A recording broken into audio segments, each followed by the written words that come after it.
What's driving this Bitcoin run? You got race to reserve, huge influx of ETF adoption, and you've got a retail mania wave that's about to hit us. But I think there's something deeper happening. I think that we're starting to see the flaws of a failed monetary system. Printing more money at some point has a day of reckoning. I think we're just about there. What happens next? Fiat currency fails. That's the reality. Hey BitcoinIRA family, wanted to touch base today because I've been getting a lot of questions from friends, family, and existing clients. In particular, two big questions as we've been hitting all-time highs. What's driving this Bitcoin run? And also, where do we go next? I have a great friend and partner, Anthony Pompliano, that recently broke down how the institutional adoption is really impacting this price run.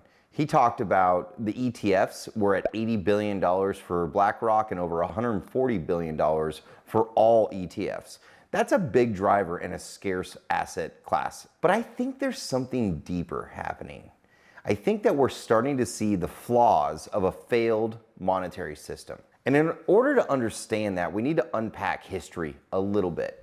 Let's go back to 1944. What happened was called the Bretton Woods Conference. This was post-World War II, so the Americans have won along with their allies, and we're basically setting the rules for monetary policy moving forward. So here's what we did in that conference.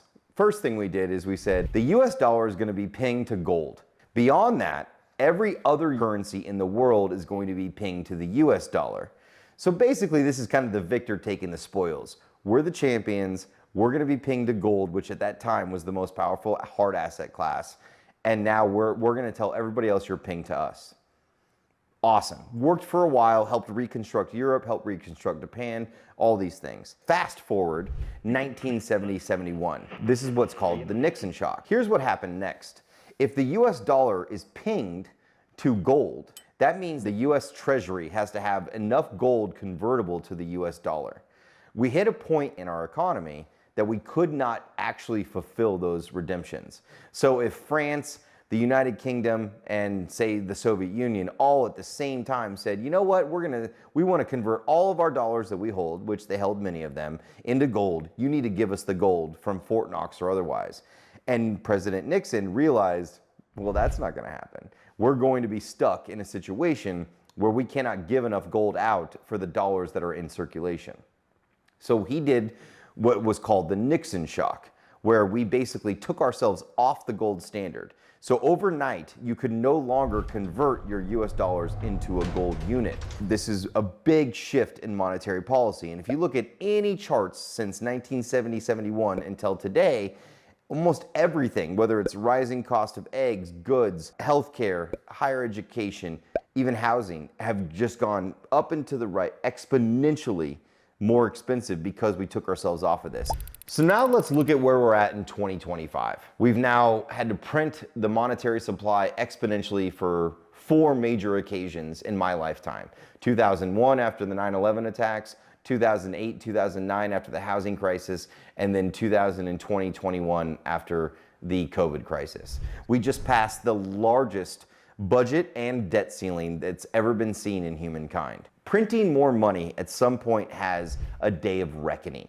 And I think we're just about there. What happens next? Fiat currency fails. That's the reality. So what we're building towards, and our current administration has been telling us, bet on Bitcoin, bet on gold. And Bitcoin is a scarce asset. Only 21 million Bitcoin will ever be mined. We have a huge demand outweighing supply.